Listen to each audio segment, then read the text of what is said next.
Hello friends, मैं दीपक मुदगिल आप सबका आपके अपने चैनल स्वागत करता हूं। फ्रेंड, आज की वीडियो में हम क्लास 10 के lesson number 2 Nelson Mandela a long walk to freedom के बारे में पढ़ेंगे। इस लेसन में a long walk to freedom Nelson Mandela ने अपनी जीवनी में से एक अंश लिया है जो एक समारोह का है। इस पूरे चैप्टर में नेल्सन मंडेला उस समारोह के बारे में बताते हैं। नेल्सन मंडेला कहते हैं कि अब तक 3 शताब्दियों तक यहाँ पर श्वेत राष्ट्रपति बने थे, परंतु 3 शताब्दियों के बाद नेल्सन मंडेला ने अश्वेत राष्ट्रपति के रूप में शपथ ली थी। नेल्सन मंडेला ने अफ्रीकी राष्ट्रीय कांग्रेस पार्टी ज्वाइन की थी और उन्हीं में से 400 सीटों में से उन्होंने 252 सीटें जीती थी। इस पूरे चैप्टर में नेल्सन मंडेला अपने ही शब्दों में कैसे ये वाक्यांश बताते हैं। चलो आइए हम शुरू करते हैं। फ्रेंड, वीडियो को लाइक शेयर कमेंट करना ना भूलें। फ्रेंड, अगर आपकी कोई क्वेरी है या कोई क्वेश्चन है तो आप हमें कमेंट करके पूछ सकते हैं, हम उस बात का सॉल्यूशन ज़रूर करेंगे। तो आइए हम यह वीडियो शुरू करते हैं। मैं नेल्सन मंडेला। मेरे लिए 10 मई 1944 का दिन सबसे महत्वपूर्ण था। कुछ दिनों से मैं अनेक नेताओं से घिरा हुआ था, क्योंकि वो सब लोग दक्षिण अफ्रीकी भूमि पर अंतर्राष्ट्रीय नेताओं का विशालतम संगम होने वाला था। औपचारिक सार्वजनिक समारोह प्रिटोरिया में यूनियन बिल्डिंग्स द्वारा ब्लुआ पत्थर से बनाए गए सुंदर गोलाकार रंगमंडल में आयोजित किया गया था। दशकों तक यहाँ पर श्वेत सीटें रही थी, परंतु अब दक्षिण अफ्रीका की प्रथम लोकतांत्रिक व गैर जातीय सरकार की स्थापना हो गई है।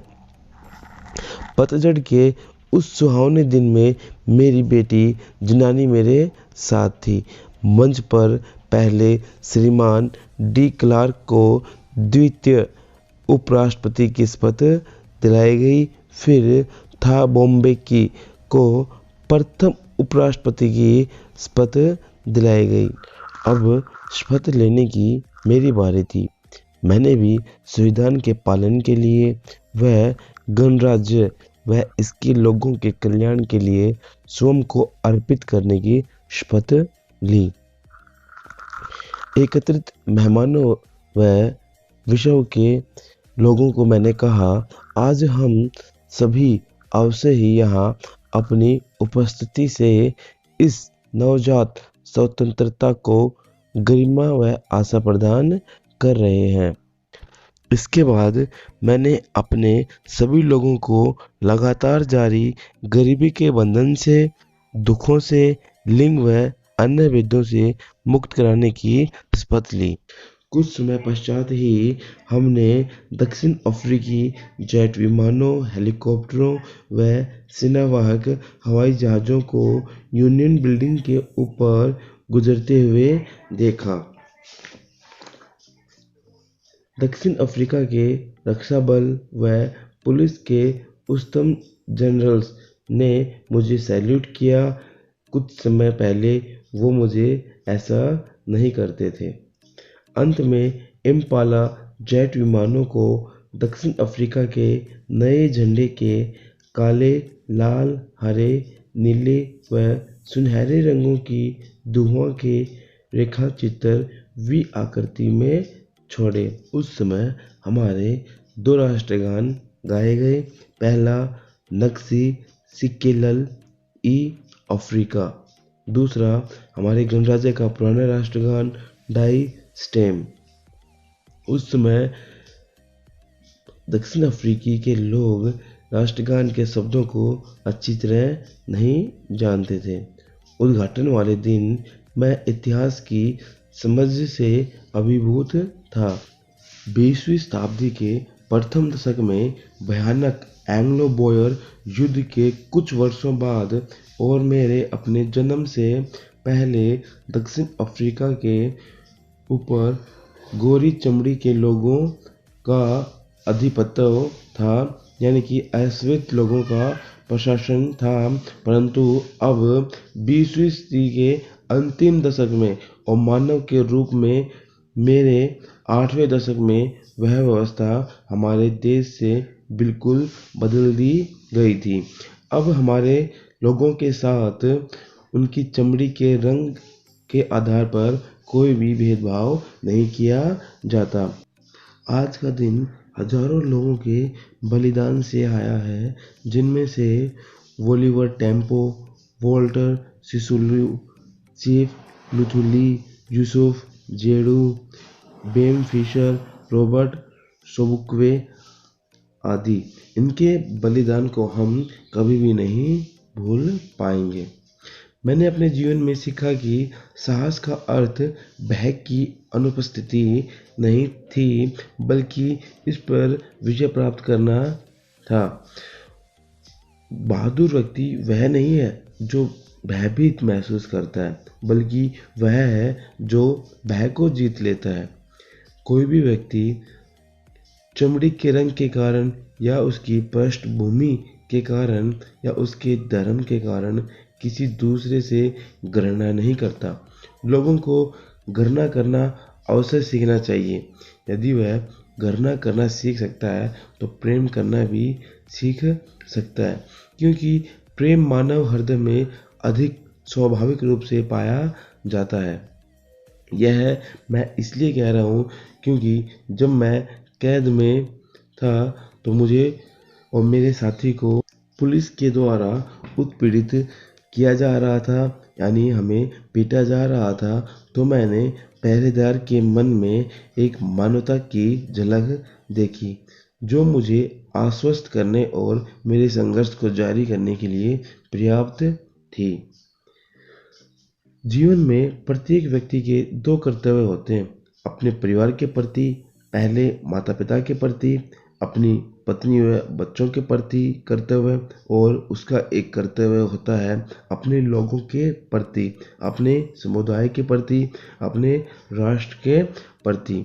एक सभ्य व मानव समाज में प्रत्येक व्यक्ति उन कर्तव्यों को पूरा करने योग्य है।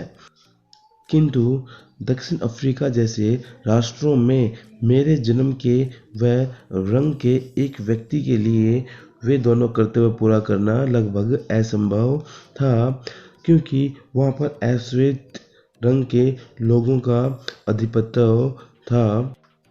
मैं स्वतंत्र जन्मा था, प्रत्येक तरह से स्वतंत्र, जो मैं जान सकता था। मैं अपनी माँ की झोपड़ी के पास खेतों में दौड़ने के लिए स्वतंत्र था। स्वस्थ झरना जो मेरे गांव के मध्य से होकर बहता था, उसमें तैरने के लिए स्वतंत्र था। तारों के नीचे अनाज की बाल या भुट्टे बुनने के लिए स्वतंत्र था और धीमी गति से चलने, बैलों की चौड़ी पीठ पर सवारी करने के लिए भी स्वतंत्र था। जब तक मैंने अपने पिता की आज्ञा का पालन किया और अपनी जनजाति की परंपराओं का पालन किया, तब तक मुझे ईश्वर या मानव के कानूनों से कोई परेशानी नहीं हुई। पर मैं जब लड़कपन से बाहर निकला तो मुझे लगा मेरी स्वतंत्रता को मुझसे छीन लिया गया है। तब मैंने भूखा रहना भी आरंभ किया। आरंभ में एक विद्यार्थी के रूप में मैंने केवल स्वयं के लिए स्वतंत्रता चाही। क्षणिक स्वतंत्रताएं, जैसे रात्रि में बाहर ठहरने के लिए योग्य, पढ़ने की जो पुस्तक मुझे अच्छा लगे और जाने की जहां मैं चुनाव करूं। बाद में जोहान्सबर्ग में एक युवा के रूप में मैंने अपने लोगों के लिए एक स्वतंत्रता चाही, क्योंकि मैंने बाद में देखा कि केवल मैं ही स्वतंत्र नहीं था, बल्कि मेरे भाई व बहन भी स्वतंत्र नहीं थे। मैंने देखा कि यह केवल मेरी ही स्वतंत्रता नहीं थी जिसे कम किया गया था, बल्कि उन सभी की स्वतंत्रता को भी कम किया गया था जो मेरे जैसे ही थे। तभी मैं अफ्रीकन राष्ट्रीय कांग्रेस में शामिल हुआ और तभी मेरी स्वतंत्रता के लिए तीव्र इच्छा मेरे अपने लोगों की स्वतंत्रता की तीव्र इच्छा बन गई। मेरे लोगों को अपना जीवन गरिमा व आत्मसम्मान से जीने की स्वतंत्रता की यह वही इच्छा थी जिसने मेरे जीवन को जोश से भर दिया था, जिसने एक भयाक्रांत युवा को एक साहसी युवा बना दिया था, जिसने कानून का पालन करने वाले एक न्यायवादी को एक अपराधी बन जाने दिया, जिसने एक परिवार प्रेमी पति को एक घर रहित व्यक्ति में परिवर्तन कर दिया, जिसने एक जीवन प्रेमी व्यक्ति को एक सन्यासी जैसे जीवन जीने को बाध्य कर दिया। मैं किसी दूसरे व्यक्ति से अधिक गुणी या आत्मत्याग करने वाला व्यक्ति नहीं हूँ, लेकिन मैंने पाया कि मैं यहाँ तक कि किंचित और सीमित स्वतंत्रता का आनंद भी नहीं ले सका जिसकी मुझे आज्ञा दी गई थी, क्योंकि मैंने जाना था कि मेरे लोग स्वतंत्र नहीं थे। स्वतंत्रता अविभाज्य है। मेरे लोगों में से किसी एक पर बेड़ियां उन सब पर बेड़ियों के समान थी। मेरे सभी लोगों पर बेड़ियां मेरे ऊपर भी बेड़ियों के समान थी। मैं जानता था कि उत्पीड़ित को भी उतनी ही स्वतंत्रता चाहिए जितनी कि उत्पीड़ित को। एक व्यक्ति को दूसरे की स्वतंत्रता को छीनने का कोई भी अधिकार नहीं है। मैं वास्तव में स्वतंत्र नहीं हूँ यदि मैं किसी अन्य की स्वतंत्रता को छीनता हूँ, ठीक वैसे ही जैसे कि मैं स्वतंत्र नहीं होता हूँ जब मेरी स्वतंत्रता मुझसे छीन ली जाती है। पीड़ित व अत्याचारी दोनों ही समान रूप से मानवता से वंचित होते हैं। फ्रेंड, इस वीडियो में हमने Nelson Mandela a long walk to freedom पूरे लेसन के बारे में पढ़ा। फ्रेंड, अगर आपको यह वीडियो अच्छी लगी हो तो वीडियो को लाइक शेयर कमेंट ज़रूर करें और ज़्यादा से ज़्यादा अपने दोस्तों में शेयर करें ताकि वह भी इस वीडियो को देखकर फ़ायदा उठा सकें। फ्रेंड, अगली वीडियो हम जल्दी लेकर आएंगे। तब तक के लिए बाय बाय।